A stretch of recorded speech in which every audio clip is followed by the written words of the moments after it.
L'intelligence artificielle, elle s'immisce vraiment partout, hein, transformant secteur après secteur. Alors aujourd'hui, on va explorer son arrivée dans un domaine qu'on pourrait penser très humain, l'accompagnement vers l'emploi.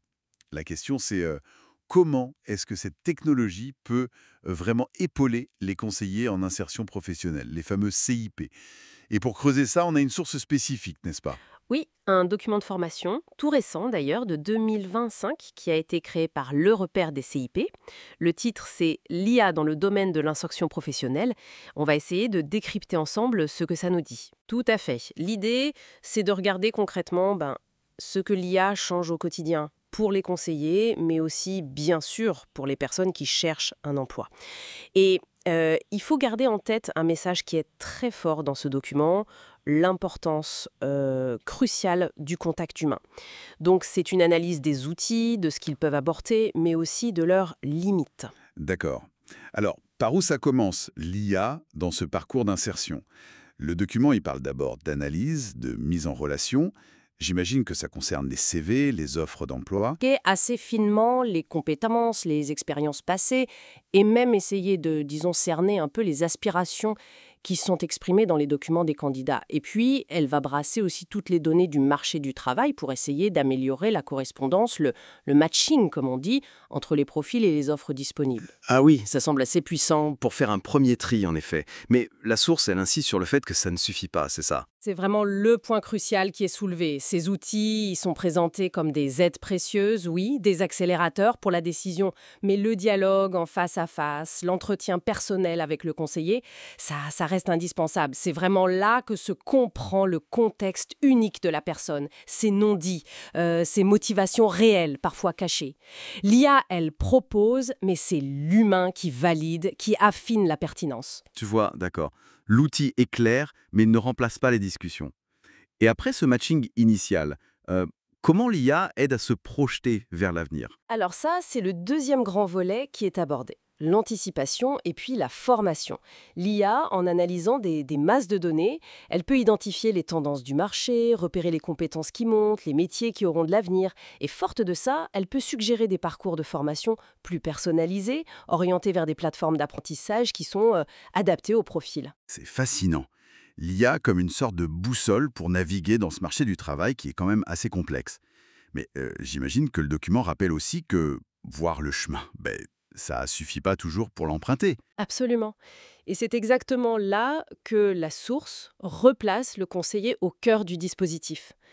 Face aux défis, au découragement qui peut arriver, au besoin de se former, de se remotiver, l'écoute, l'empathie, l'encouragement du CIP, tout ça c'est décrit comme irremplaçable. L'IA peut, disons, dessiner la carte, mais c'est le conseiller qui aide à faire le voyage, à garder le cap et surtout la motivation. Le soutien humain reste vraiment primordial. D'accord, très clair. Et pour ce qui est du suivi, du soutien au quotidien, le document mentionne des outils pour suivre les parcours et même des chatbots. Oui, il y a des outils IA qui peuvent aider à suivre l'évolution des personnes accompagnées, à mesurer un peu l'efficacité des actions qui sont mises en place, pour pouvoir ajuster la stratégie si besoin. Concernant les chatbots, ils sont vus comme un possible premier niveau de réponse pour des questions assez simples ou pour un soutien vraiment basique. Mais j'imagine que la source met une limite assez claire à leur rôle, non? Ah oui, très clair. Le document insiste beaucoup là-dessus. La relation de confiance, le soutien émotionnel authentique face aux difficultés, aux doutes, aux questions complexes, ça, c'est le domaine réservé de l'humain. Un chatbot peut donner une information, oui, mais pas une oreille attentive et experte qui va comprendre une situation dans toute sa complexité. Le jugement humain, l'accompagnement personnalisé, ça reste central. Donc, si on essaie de saisir le message fondamental de ce document de formation, c'est vraiment celui d'une complémentarité. L'IA est vue comme une opportunité énorme pour gagner en efficacité, oui, pour traiter l'information massivement, pour automatiser certaines tâches répétitives. Ce qui, idéalement, libère du temps précieux pour le conseiller. Du temps pour se consacrer justement à ce que la machine ne peut pas faire. L'écoute profonde, la personnalisation vraiment fine de l'accompagnement. Et puis, établir cette relation de confiance si importante. C'est exactement ça. L'IA comme un assistant puissant, mais pas un remplaçant.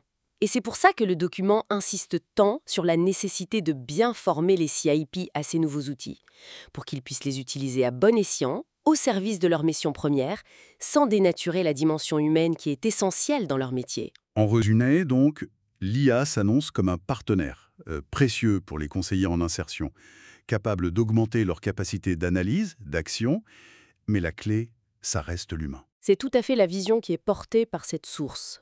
L'enjeu, c'est de trouver la bonne synergie, utiliser la technologie pour renforcer la qualité et la disponibilité de l'interaction humaine qui demeure, d'après le repère des CIP, le facteur décisif pour un accompagnement réussi. Hmm. Et pour finir, peut-être une petite question qui prolonge un peu la réflexion.